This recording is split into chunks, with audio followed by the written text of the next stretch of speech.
Hello class, Stephen Parker here again with video presentation forum number 4 on the Facebook dilemma. The video starts out by talking with Mark and a couple of friends. They had just recently reached a milestone in which they had 3 million users on Facebook. Then Mark kind of is also talking with his friends about how he doesn't really have any plans for expansion, which I think kind of foreshadows the future in regards to how they never really saw that Facebook was going to become this big of a deal. They never thought it was going to become this popular. Their original motto was to kind of move fast and break things, and then the ultimate mission was to connect people from around the world, and starting with college campus students, things like that. So on a liking and newsfeed, this was the part of the video where it kind of talks about Facebook's algorithms and how those kind of go together in regards to you seeing the content that you ultimately want to see. I called this thing the like effect, figured it'd be a good play on words. Basically what that kind of means is the more that you like specific types of content, the more that it's going to come up in your news feed. So ultimately what this would do would have advertisements pop up that you might be interested in buying. It would have ideologies for articles that you would probably support. It would have the more famous articles that were liked more commonly come up in your news feed. It would have the more popular people out of your friends list come up on Facebook more often. And then this led into the legal laws surrounding the responsibility, which I think was a good basis to lay for the rest of the video. Kind of just talked about how people were responsible for the content that they posted on Facebook, and Facebook wasn't necessarily responsible for the content that anyone else posted. And then this led into the Egypt situation, in which I believe it was a positive from what I saw in the video.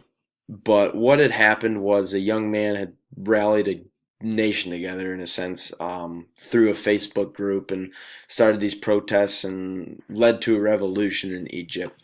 And as much as it was a good thing, a lot of people with this 2020 hindsight vision say that it should have been a warning sign for ultimately what was to come. But I think what a lot of the video gives more credibility to is the fact that no one really saw where this was going. No one saw how big this was necessarily going to get.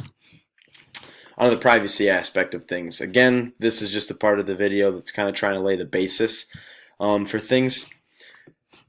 But what Facebook says is that you really only share the information that you want to share. So this goes into the pictures that you post, things that you like, the statuses that you post, the articles that you share, stuff like that. And then it also talks about how this information was kind of shared with companies to kind of help those advertisements pop up, and talk about how the algorithms came into play with stuff like that, ultimately to benefit the consumer and the user of Facebook. But then it goes into the issue that we had with our friend from Ireland. The story behind this was the fact that a young man from Ireland had requested all of his information that Facebook had on him, and his big issue with this was the fact that there was a lot of information in this 1,000-page document that was given back to him. A lot of the content that was within it was the conversations that he had actually deleted off of Facebook, to which Facebook was then accused of, without fully letting their users know that they were releasing this information, which I think is kind of why we were supposed to read the terms and conditions before accepting. So on to Donald Trump and his campaign. I didn't really see any differences in regards to how the Facebook campaign approach was used in compared to the pre-digital campaign approach.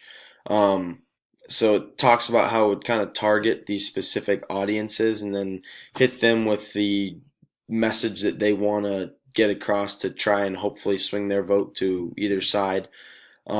These were actually very similar to the tactics that Obama had used when he started using Facebook as a campaign strategy.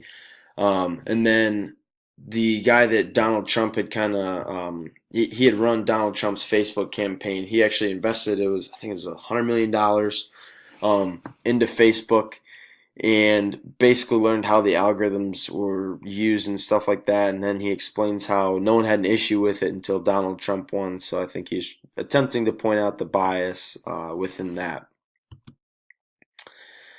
So then the video starts talking about the issues that started coming with this mass information spread that people now had the ability to do. It talks about how it kind of played out in other countries where leaders were spreading just propaganda, how some people were spreading hate speech, and even how it kind of created the divide within our own country. And more so starts leading into the Russian bots that we had previously talked about, the alleged fake profiles and things like that. And then it also talks about the Cambridge hack, which I previously did not know about. The Cambridge attack, to summarize, Cambridge was using information from Facebook illegally to kind of help campaign ads and stuff like that and swing votes in a unmoral way. Then the video shifts into talking more so about Facebook's responsibility. I feel like the video put a lot of blame on Facebook, and it kind of shows this with Mark first stating that he doesn't feel like Facebook really had any influence in the election. He talks about how, um, you know, whether or not there was misinformation that was being posted, whether or not there were fake profiles that were created, it really didn't have an effect on the influence. He kind of backtracks on this and second thinks himself, especially when he's brought before Congress and is questioned about the influence of Facebook and the influence of this fake news that was spread. And then that kind of transitioned, made for a good transition into what Facebook is doing now in regards to researching a lot of these news articles and checking the credibility, and then checking and making sure and trying to delete all of the fake profiles that are being created ultimately to spread fake news. And then I feel like the video posed us with the question, do we make laws regarding this? Do we make legal laws limiting what Facebook can do or limiting what they can say? Have they become too powerful, and what can we do to curb that? So now on my thoughts, I just want to start with my thoughts on social media as a whole. I feel like people use it for the wrong reasons. They use it to kind of, not necessarily, hey, this is what I'm doing, or keep in touch with friends. It's just kind of become a contest of likes. People are so obsessed with being recognized in the world, and I think it's just kind of ridiculous, and it's led into a lot of social issues that we see in the United States today with insecurities and anxiety and this inability to socially interact with others. And then on to my thoughts in regards to Facebook's responsibility. I think ultimately you should just leave Mark alone. It's his company. He can do what he wants.